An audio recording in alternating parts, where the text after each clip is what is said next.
feel the need for speed. Not this trip. But we're here on day 25 of the Take It Easy tour. Take it easy. Take it easy. And once again, I have to thank my friend Tim Piper, who put me up for 2 nights for free, basically. And what a great host. And you know, Tim, I thank you so much, but I'll pay it forward, brother.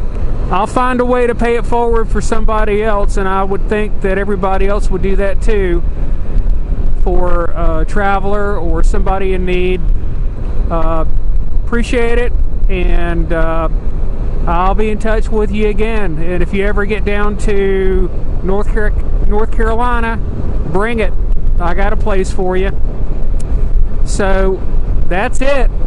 So I just crossed into Maine. I'm now in Maine, and it's got kind of a different vibe and feel and everything here.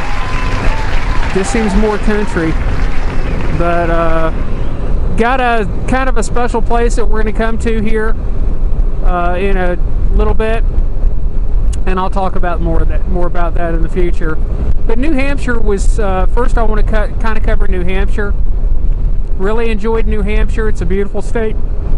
You know, I didn't think that it had a beach, and it does.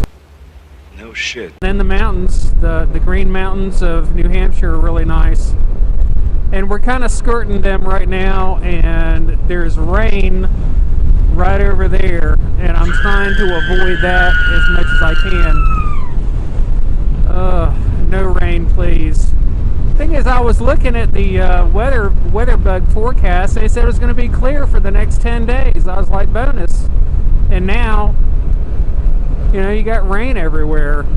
So I don't know what the hell's going on with that. But should be fun. We're going to have a good time here in Maine. I've got some places to see that should be kind of unique and interesting. So we'll get on it. And hopefully we'll see a moose or two. I'm really looking forward to seeing a moose if there is one. That'll be fun. And apologies for my video of yesterday, because I tried something different. I've been trying to avoid or get rid of this wind noise that I'm having, the feedback and everything I'm having in my audio. So I put my microphone in my jacket, and it picked up the sound of the motorcycle quite well, but it didn't pick my voice up at all. So apologies for that. I moved it back into the helmet and really at my mouth, so I don't even have to yell or anything like that into the microphone. It's right in front of my mouth. So hopefully you're picking me up all right, and I don't have to yell or anything like that. I got to learn how to not yell as well, because you're going down the road and it's loud, and you think you got to yell over it, and you don't. 1 hour later. So I just entered Grafton Notch State Park, and up here they don't call a pass a pass. They call it a notch. So it's kind of like a mountain pass instead of, you know, a notch. I'm gonna come in here and just check out these falls here real quick. Screw Auger Falls. So let's check it out. First time here at a state park in Maine, so why not? Well, we're here at Screw Auger Falls, and there's some falls right there, and that's really nice and pretty and everything. And then we come down and we look here, and look at that set of falls, and that's pretty big. That's about a 30 foot fall or something like that. And you can see the augers. That's why they call it Screw Auger Falls, is because of the hydraulic right there and right there, where rocks have gotten caught in a current, and then they start to rotate, and what they do is they chip down into the base rock, and you can still see some of the rocks there, little pebbles and things like that. And what they have done is, through a process of erosion, they have created a circular pothole. They call them potholes. I'd call them a drill hole, but because that's what they really do, is they drill into it. But you see that here in this example, and it's still going on. Might have something going on there. When you get a whole lot of water coming over, that place there will still do that. But this is pretty cool, and it's a deep canyon here, and they're talking about how this was created by glaciers, like 12,000 years ago when the glaciers started to melt.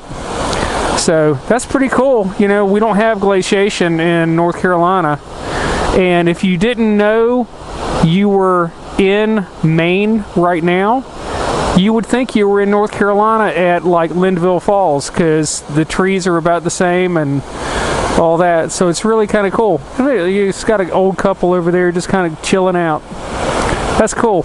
Okay guys, apparently we're at Moose Cave here in Grafton Notch State Park, and you got a big wall that was formed here by erosion from the melting of glaciers about 12,000 years ago, and then a piece of it fell off of this rock face, and it made this cave right here.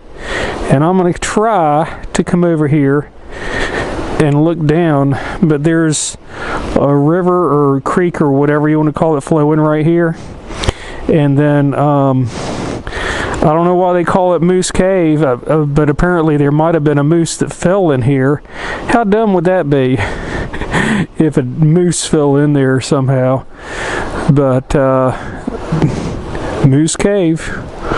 And the geology here is pretty cool because it's all glaciation. You know, we see all these trees and everything, and 12,000 years ago there weren't any trees here. It was all ice. It was all ice, and it was all melting. So you have to wonder, 12,000 years ago, what caused it to melt? We weren't around. What would cause an ice age to stop that's not involving man? That's a good question. DonknDave out. I'm on this road in very remote Maine, and there is not hardly anybody out here, almost nobody out here. So it's almost like I have the entire road to myself. That is that's pretty neat to have. But we're just kind of tooling along, not going fast at all, not by a long shot. Hiking trails and parking entrances. If I remember correctly from reading a sign, the Appalachian Trail is up here. I need to get a pic of that. Well, here's a thing here about the Appalachian Trail, which crosses right up here. And the Appalachian Trail was a vision of Benton McKay, who in the 1920s was concerned about stressful lifestyles of the industrial age and lack of nature and lives of urban people. So he devised the Appalachian Trail, which starts in Springer Mountain in Georgia, and it goes all the way to Mount Katahdin here in Maine. Who knows, we might make a trip up there. But that's pretty cool that we're right here along the where the Appalachian Trail crosses and everything. That's pretty cool. So we might check it out later. Well, that right there is the Appalachian Trail, and that goes up to Mount Katahdin here in Maine. You talk about some crazy people that want to hike 2,100 miles.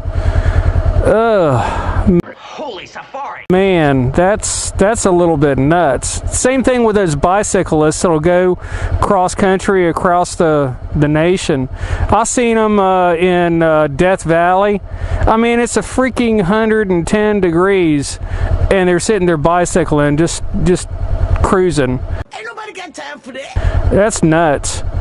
But if they can do it, that I tip my hat to them. That's pretty awesome.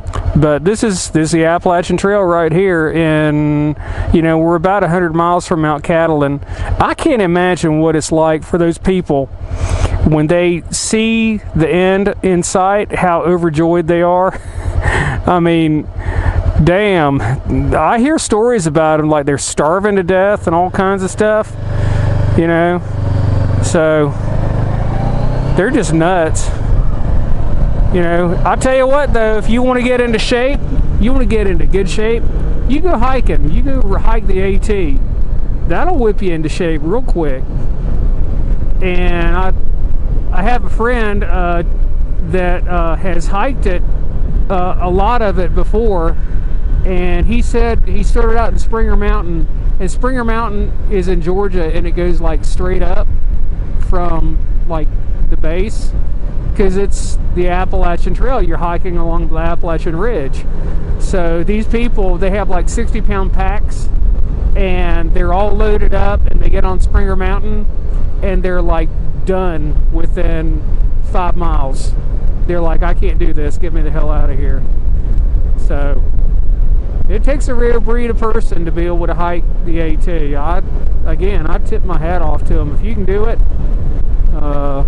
that's awesome. That's really awesome. And the environment here is just freaking cool. It is literally cool. It is about 65 degrees right now, and when it's raining, it gets cold pretty quick. Holy iceberg. So I have put on my frog togs just simply to act as a windbreaker for the cold air, because it was getting through my jeans and it was getting through my jacket too. So wanted to put on the frog togs so I wouldn't freeze my ass off. Well, alright, next. Alright guys, there's a moose right over there, sitting in a mud bog, just checking me out. That is pretty damn cool. I'm not really gonna approach it, but I'm just looking at it, and there it goes. It's like, I don't like that guy there. That's a little moose. That's not a big moose. It is a big moose comparatively to me, but still, that would be like a baby, I think. That thing's probably a good 6 foot tall. And there it goes, just taking off. And what had happened, a car went by that way and I was coming this way, and it flashed its lights at me.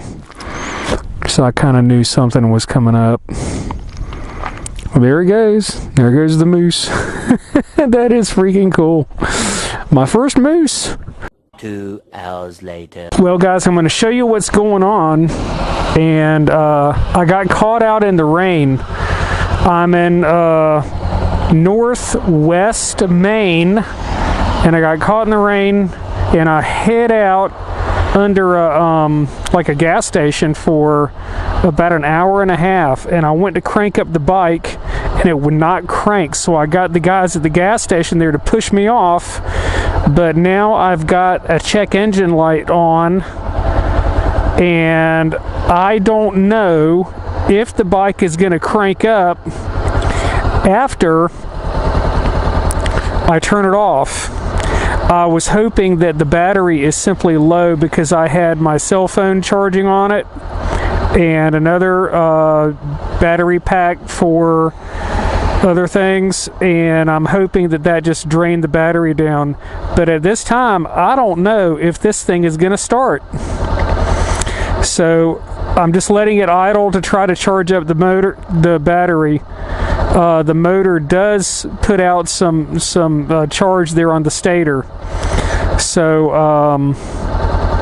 it's been running for about 25-30 minutes right now, and I'm actually just kind of concerned about trying to crank up the bike tomorrow.